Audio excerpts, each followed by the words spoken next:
intact artifact. You can see some of the charring here, all right? And this is a standard cook pot from the time of the 1st century.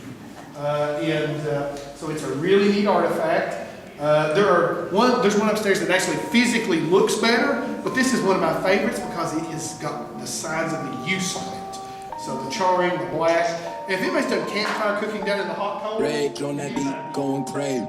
Hey guys, welcome back to the show. Here we are with my new friend Tommy Chamberlain, and you'll see some footage here in a second that I think you're really going to enjoy. But Tommy, tell us kind of what you do and what we're here looking at today. well, we'll tell you about my hobby because my day job's probably boring. All right. So my hobby is archaeology, and I particularly love biblical archaeology.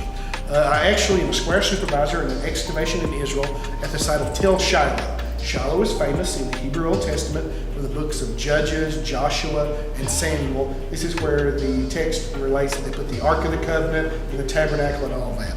But one of the things I like to do in our community is create archaeological displays, excavations, a museum display. And in combination with some museums, we have about 100 artifacts from 1st century Israel on display in downtown Pikeville.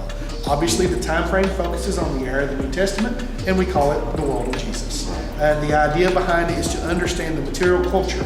At the time of Jesus, what are people eating out of, drinking out of? What is life like? And that's what we try to tackle in our exhibit.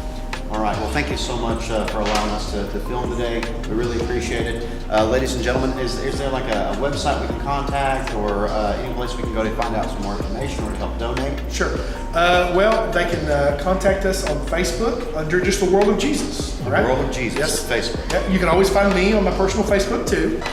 One of the nice things I get to do is I take artifacts to churches, school groups, whatever, and I plan on doing a presentation like that in 2022. So if that's something that interests somebody, I can bring a collection to their facility, 20, 30 artifacts, and those will be older than these, from about 1500 BC down to this time. Thank you so much for giving us this fantastic information and showing us, enlightening us on things that I've never seen before, never thought about before. So again, thank you, Tommy. Truly Thank appreciate you. it. No. What we are looking at is an Egyptian scarab. Okay, it dates to, this one dates to around this is New Kingdom, around I'm trying to think of the years, around 1800s BC. Okay, now when we look at the scarab, we see here, this is mirror images. If you can look close, you see a sphinx and a sphinx. Then you see a circle, a small circle with like a little line underneath on each side mirrored. Within the circle is hieroglyphs, okay?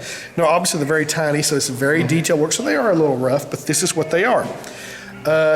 One of the interesting things about ancient Egyptian hieroglyphs is if you find them enclosed in a circle with a line underneath, that's called a cartouche. The cartouche is the symbol of Pharaoh. So we are looking at the name of a Pharaoh. Okay? Now here's where it's interesting. He's going to tell us the name of the Pharaoh. I'm going to tell you the name of the Pharaoh. I knew he knew. And so here's what is interesting. If you look at the biblical text and you take an early Exodus view, which is what we would call the biblical date. When you get into the Exodus, if you may have learned this, that there are different people have all different thought theories on the time frame. But in simple version, if you take the date, give it in the text, you look at 1800s, what we call the early Exodus date. Now, the story of Moses. Moses runs from Egypt and he goes to the wilderness for 40 years. Mm-hmm. Then God speaks to him in the burning bush and says, hey, you can go back to the land. You can go back, I'm going to send you back. Of course, he gives all the reasons he can't. But one of the things other than you're going to go and I'm going to set my people free, he says to Moses, those who wanted you dead are now dead. No, it doesn't give a direct reference, but it seems to suggest the Pharaoh who wanted to kill Moses is now dead. Which, if that inference is correct, that means that Pharaoh had to be on the throne at least 40 years, right? Mm-hmm. When we look at that period in history, and we study Egyptian history and New Kingdom pharaohs, there is only one Pharaoh in that time frame who's on the throne for 40 years or more. His name was Thutmose III. If you can read the Egyptian hieroglyphs, you will find his name in the cartouches on this scarab. If you are aware of the early Exodus theory of who the most scholars believe the Pharaoh of the Exodus is, his name is Amenhotep II. His daddy's name is Thutmose III. So, the Pharaoh that Moses runs from, all right, is very possibly the Pharaoh of this scarab. cool. All right, That's so crazy. this is one of the artifacts for our display next year. Wow. Yeah. That's so cool. yeah. Now, is that Grab my phone. it's just a Don't carved sneeze. tile, right? So I'm going to flip it over. So these scarabs, and this is a little big. The scarab is named after the scarab beetle. The Egyptians believed that the scarab beetle please. carries the sun through the sky, right? And so they would make these, and if you'll notice, there's an opening that a string could go through when you wear these around your neck or around your wrist. And you can be used to stamp like a signet. Just hold that okay? camera. And so, Just yeah. hold that. And then on the base, you would usually have writing or information. What you hope for is hieroglyphs. And if you got a really cool one, you've got one with the name of a pharaoh, like this one. Okay. So, Would that mean that the pharaoh actually would have that, or that would represent the pharaoh? represent the pharaoh. And it could be anything from an official to, I think some of them in reality may also be kind of a fan club almost kind of Right, I thing. gotcha. Yeah. So, yeah. So it's almost like carrying the mark of Yeah. the mark of your pharaoh. Then. And that one is actually a little big. I mean, not that there's not bigger ones, but most of the ones we found in our excavation are smaller than that. I think we found 7. Is that I right? had 2 on display at Corbett on the Yeah, we had a car. couple on display Wow. there. I'm talking about even the Shiloh excavation. I Yeah. think we found 7 or 8. Wow.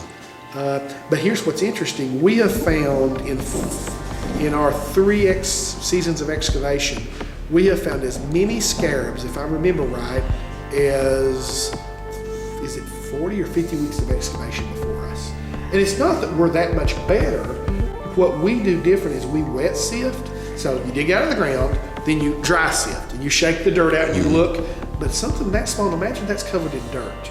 And you're on your 5th day of looking at how many 1,000 pounds of dirt and pebbles and stones, and that's covered in dirt. You know what it's going to look like? Another pebble, and you move on. However, what we do is once we sift it out, we bag our stuff up in mesh, we take it down to our water station, pour it out, and we wash it. Now, when you wash it, things like that jump out at you. And that's how we find more. Yeah. We're using the technology, a simple technology, but it's a real, advancement of the world archaeology that it wasn't used for decades before, and it's allowing us to see things we're missing. And what we've learned by trying it is, as far as tiny artifacts, is archaeologists were missing so much and didn't realize it because we were throwing it away. And so one of the projects that for our future that we're interested in is going to other excavations where we know their dump pile is, where they dumped all their stuff, and just going through it, going back through it. And we've actually done that at a site called Mount Ebal and found lots of interesting things. And one I can't say too much about on camera, but since it has been made public at our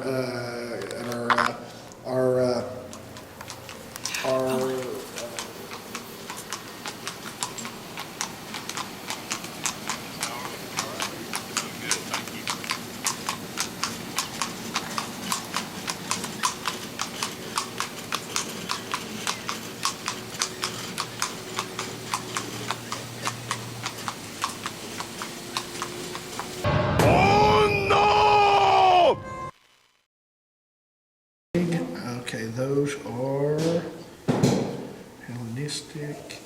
Hellenistic Roman from Shiloh. So these are around the time of Jesus or slightly before.